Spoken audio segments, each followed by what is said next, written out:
അമേരിക്കയിൽ വെടിവെപ്പ്, 8 കുട്ടികൾ കൊല്ലപ്പെട്ടു, 2 പേർക്ക് പരിക്കേറ്റ വിവരം പുറത്തു വന്നു. അമേരിക്കയെ ലൂസിയാനയിൽ വെച്ചാണ് കഴിഞ്ഞ ദിവസം ദാരുണമായിരിക്കുന്ന സംഭവം നടന്നത്.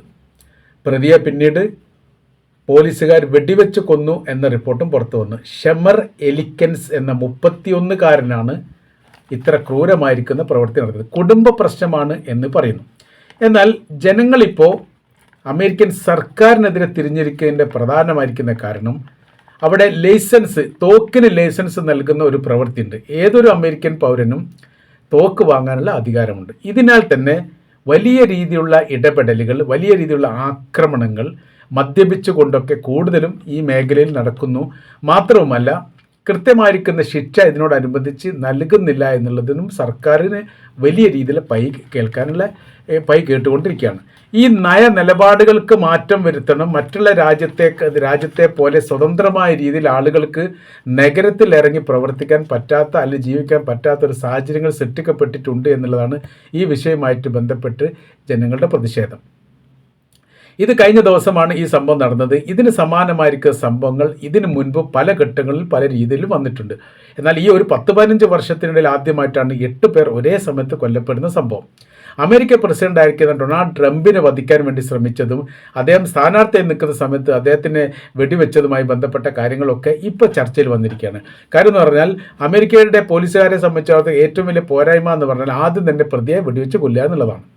കൃത്യമായിരിക്കുന്ന ഈ തെളിവുകൾ നശിപ്പിക്കുന്ന രീതിയിലുള്ള പ്രവർത്തികൾ ആദ്യം തന്നെ ഉദ്യോഗസ്ഥർ ജീവനോട് പിടികൂടിക്കൊണ്ട് ചോദ്യം ചെയ്യുന്നതിന് പകരം ആദ്യം തന്നെ വെടിവെച്ചുകൊണ്ട് തെളിവ് നഷ്ടപ്പെടുത്തുന്ന അല്ലെങ്കിൽ നശിപ്പിക്കുന്ന രീതിയിലുള്ള ഒരു പ്രവർത്തനമാണ് ചെയ്യുന്നത്. ഇപ്പോൾ പ്രതിപക്ഷത്തിൻ്റെ ആരോപണം ലോകത്താകമാനം സമാധാനം ഉണ്ടാക്കാൻ വേണ്ടി പുറപ്പെട്ടിരിക്കുന്ന രാജ്യത്തിൻ്റെ പേരാണ് അമേരിക്ക.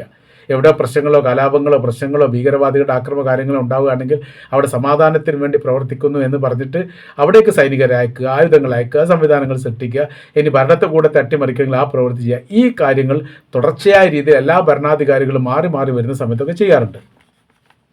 എന്നാൽ രാജ്യത്ത് സ്വതന്ത്രമായ രീതിയിൽ ആളുകൾക്ക് നഗരത്തിൽ ഇറങ്ങി പ്രവർത്തിക്കാൻ അല്ലെങ്കിൽ നഗരത്തിലൂടെ നടന്നു പോകാൻ പോലും ഒരു സുരക്ഷിതമില്ലാത്തൊരു രാജ്യമായിട്ട് അമേരിക്ക മാറിയതിനെക്കുറിച്ച് അവർ ചിന്തിക്കുന്നില്ല, ആലോചിക്കുന്നില്ല. ആ രീതിയിലേക്ക് മാറ്റങ്ങൾ വരണം.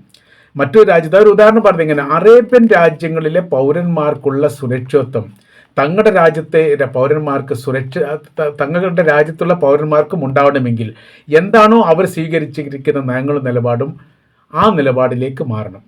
കഠിനമായിരിക്കുന്ന ശിക്ഷ നൽകുക, ഈ ആയുധ ലൈസൻസുമായിട്ട് ബന്ധപ്പെട്ട കാര്യങ്ങൾ റദ്ദ് ചെയ്യുക, നിരീക്ഷിക്കപ്പെടുക, അതോടൊപ്പം തന്നെ മദ്യശാലകൾ അതിന് അനുമതി നൽകുന്ന പ്രവർത്തികൾ നിർത്തുക, അതിനൊരു നിയന്ത്രണ ചട്ടക്കൂട്ട് ഉണ്ടാക്കുക എന്നുള്ളതാണ്.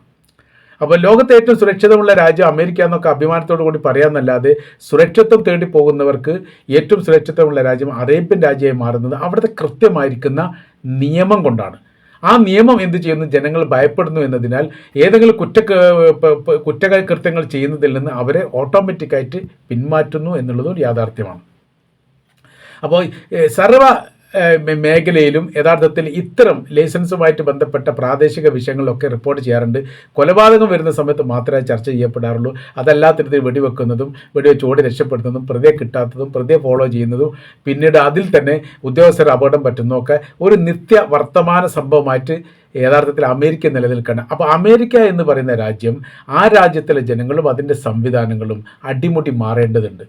എല്ലാ വിഷയത്തിലും ഇടപെടുക എന്നുള്ളതും മറ്റുള്ളവരുടെ ആഭ്യന്തര വിഷയത്തിൽ ഇടപെട്ടുകൊണ്ട് അവിടെ സങ്കീർണമായിരിക്കുന്ന പ്രശ്നങ്ങൾ ഉണ്ടാക്കുക എന്നുള്ളതിൽ നിന്ന് അമേരിക്കയുടെ പ്രസിഡന്റുമാർ മാറി ചിന്തിക്കണം.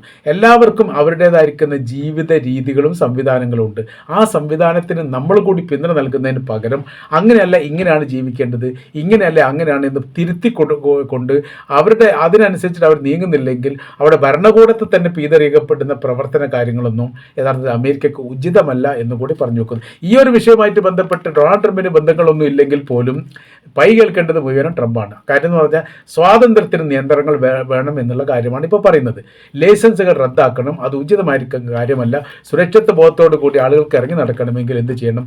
നിയന്ത്രിക്കപ്പെടുന്ന രീതിയിലുള്ള സംവിധാന കാര്യങ്ങൾ വരണം എന്നുകൂടി ഈ വിഷയവുമായിട്ട് ബന്ധപ്പെട്ട് അമേരിക്കൻ പൗരന്മാരിപ്പോൾ പറഞ്ഞുകൊണ്ടിരിക്കുകയാണ്.